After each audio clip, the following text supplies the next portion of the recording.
troupes Il y a des en tas de Irak. choses qu'il faut régler. D'abord, parlons de ce problème du financement des troupes. John en parle toujours.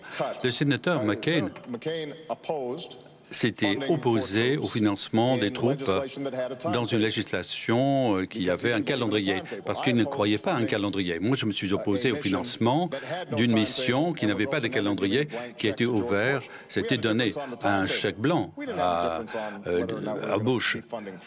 On avait une différence légitime, et je comprends la différence entre la tactique et la stratégie.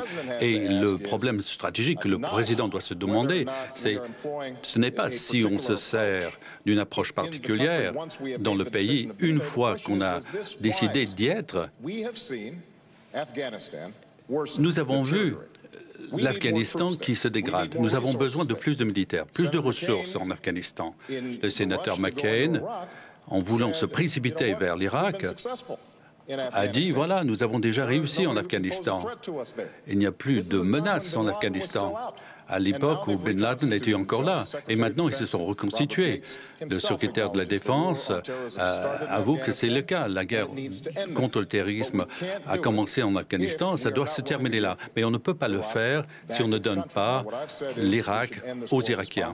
Moi, je pense qu'il faut terminer cette guerre de façon responsable, de façon et par étapes. Mais en 16 mois, on doit pouvoir réduire le nombre de troupes, soulager les familles des militaires et soulager nos troupes et renforcer notre effort en Afghanistan pour capturer et tuer Bin Laden et écraser Al-Qaïda. Et en Afghanistan, nos commandants reconnaissent qu'on n'a pas assez de troupes en Afghanistan parce qu'on a plus de troupes en Irak qu'avant cette augmentation. L'admiral Mullen nous a dit que le plan du sénateur Obama est dangereux. Et voici ce qu'a dit l'admiral Mullen. Le général Petraeus a dit la même chose. Osama Ben Laden et le général Petraeus partagent une chose.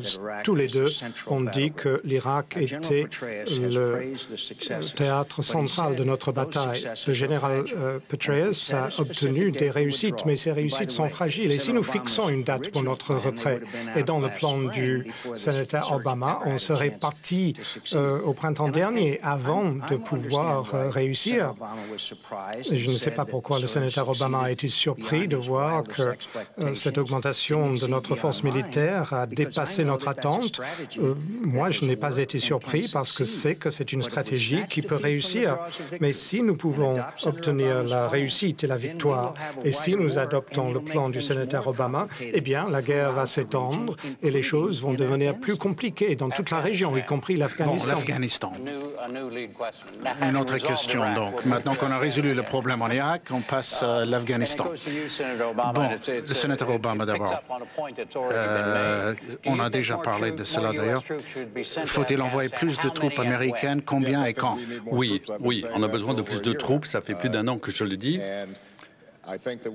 Et je pense qu'il faut le faire le plus rapidement possible, parce que ça a été reconnu par les commandants sur place. La situation empire. Nous avons le plus grand nombre de fatalités cette année que depuis 2002. Et on a vu de nouvelles offensives. Al-Qaïda, les talibans traversent la frontière et ils attaquent nos troupes de façon éhontée. On ne peut pas séparer l'Afghanistan de l'Irak. Parce que ce que nos commandants ont dit, c'est qu'on n'a pas les militaires qu'il faut pour régler le problème d'Afghanistan. Donc j'enverrai 2 ou 3 brigades supplémentaires en Afghanistan. On a 4 fois ce nombre de troupes en Irak, où il n'était pas question du 11 septembre. Avant, il n'y avait pas d'Al-Qaïda avant d'y aller. Mais on a 4 fois plus de troupes en Irak qu'en Afghanistan. Et ceci est une erreur stratégique. Parce que toutes les agences de renseignement savent que Al-Qaïda, c'est la plus grande menace pour les États-Unis. Et le secrétaire de Défense, Gates, a reconnu que l'endroit où il faut lutter contre eux, c'est l'Afghanistan et le Pakistan. Et voilà ce qu'il faut faire. Ce n'est pas simplement plus de troupes. Il faut mettre l'accent sur le gouvernement afghan pour que le gouvernement afghan travaille pour son peuple. Deuxièmement, il faut lutter contre la drogue en Afghanistan. Ensuite, les talibans, Al-Qaïda a des havres sûrs en Afghanistan, dans les régions du Nord-Ouest. Et sous George Bush, on leur a donné 10 milliards de dollars, mais ils n'ont pas fait ce qu'il faut pour éliminer ces havres sûrs. Et tant qu'on ne l'aura pas fait, on ne sera pas sûr ici aux États-Unis. Tout d'abord, je ne vais pas répéter l'erreur que je regrette énormément. C'est que, après avoir pu aider les gens qui luttaient pour la liberté en Afghanistan et après avoir éliminé les Russes, nous nous sommes désintéressés de la région. Le résultat de tout cela, c'était la présence des talibans, d'Al-Qaïda et beaucoup de difficultés que nous devons confronter aujourd'hui. Nous ne pouvons donc pas ignorer ces leçons de l'histoire. Mais en ce qui concerne l'aide pour le Pakistan, si vous allez pointer un fusil sur quelqu'un, George Shultz me l'a dit, il faut être prêt à tirer, à appuyer sur la gâchette. Donc, moi, je ne suis pas prêt à couper l'aide pour le Pakistan. Je ne veux pas lancer des menaces, comme le veut le sénateur Obama.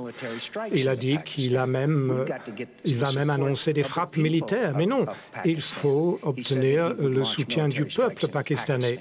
Il a dit qu'il allait lancer des frappes contre le Pakistan. On ne peut pas faire ça, on ne peut pas dire ça haut et fort. Si on doit faire des choses, bon, il faut les dire, mais il faut travailler avec le gouvernement du Pakistan. Le nouveau président, Kadarius, a beaucoup de choses à faire. Et surtout, dans cette zone frontalière, n'a pas été bien gouvernée depuis le temps d'Alexandre le Grand. Moi, je suis allé là-bas, je connais le terrain. Il y a quelques tribus qui règnent par là. Le sénateur Obama demande plus de soldats.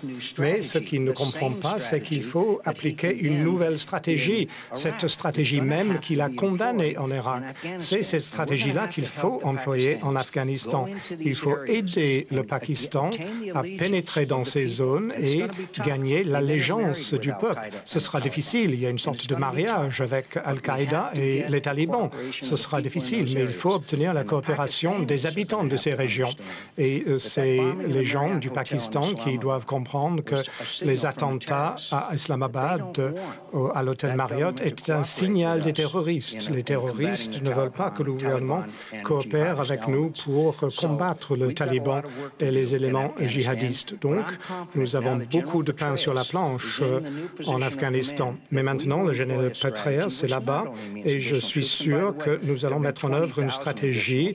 Il y aura non seulement des soldats supplémentaires, il y a eu déjà 20 000 de plus, on a besoin de plus encore, mais ce n'est pas simplement ça. Ce n'est pas simplement l'augmentation du nombre de soldats. Ce qui compte, c'est une bonne stratégie et le Pakistan est un élément essentiel. Je sais comment travailler avec eux et je peux garantir que je ne dirai pas publiquement que j'allais les attaquer. Personne n'a dit qu'il allait attaquer le Pakistan. Voici ce que j'ai dit. Et si John n'est pas d'accord avec moi, il peut me le dire. Si les États-Unis ont Al-Qaïda et Bin Laden et ses lieutenants, et si le Pakistan ne peut pas agir, à ce moment-là, il faut y aller. Je pense que c'est ça la bonne stratégie.